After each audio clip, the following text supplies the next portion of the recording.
It's really unclear if this is going to help or hurt the president's chances to get reelected, but it certainly has thrown a wrench into what has already been a very bizarre election cycle. It is October, and we were surprised. Until this year, Roger Salazar has worked on a presidential campaign for one candidate or another since 1992.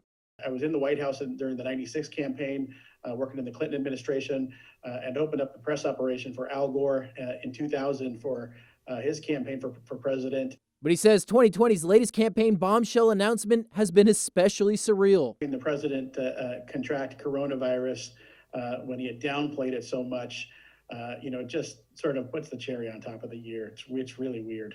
He believes the president and first lady contracting COVID-19 will not help the Trump campaign. The pandemic is not a part of their message strategy. So to have this discussion, so close to the election and have the focus turn all the way to the pandemic again is not something the Trump campaign wants to be doing. As for Biden, Salazar says this could help show the former vice president is taking the pandemic more seriously. Look, here's a guy who was trying to make fun of Joe Biden for wearing masks, and that now he gets this. However, Salazar says if he recovers soon, the president could spin this in his favor. If he has a mild case, he can come back and say, "See, it's survivable. It's no big deal. What's everybody so concerned about?" Salazar says it's likely we won't see the two candidates together in the same space again, and Tuesday's presidential debate may have been the last one this election cycle. It's a convenient excuse for Trump if he doesn't want to do it. It's also a convenient excuse for Joe Biden, who really doesn't get anything out of the debates. This basically gives them both an out, and we may have seen the last debate. One thing that probably is not going to help the president is he probably will not have time to hold another live rally. We have only a month and a day before Election Day, so it's not looking too good for him to be able to get back out in the public eye. Reporting live in Sacramento tonight, Doug Johnson, Fox 40 News.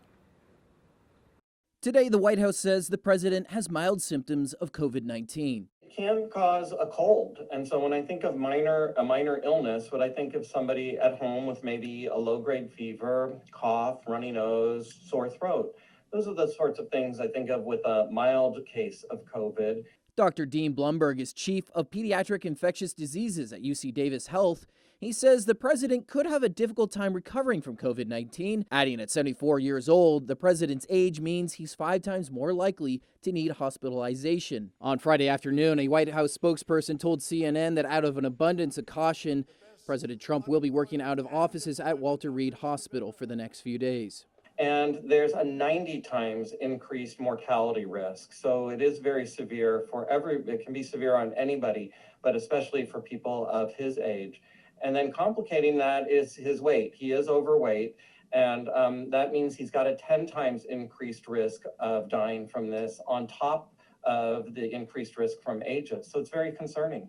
On Friday, President Trump's own doctor reported the commander-in-chief is fatigued but in good spirits. But because the president is in an at-risk group, Dr. Bloomberg says there could be later complications. The next progression would be to possible pneumonia. And then that could progress to the requirement for supplemental oxygen or even a ventilator use. However, unlike others, the president has access to some of the best health care in the world. Presumably, he's got a doctor on call all the time and he's being monitored. As for First Lady Melania Trump, Dr. Blumberg says because she's younger, she'll likely recover quicker from the virus than her husband. But Dr. Blumberg hopes their infection helps remind other Americans the threat of the virus is still very real. I think it is a very good reminder that wearing a mask and social distancing works. It doesn't guarantee that you're not going to be infected, but it does decrease your chances of getting infected. And so that's what we all need to do.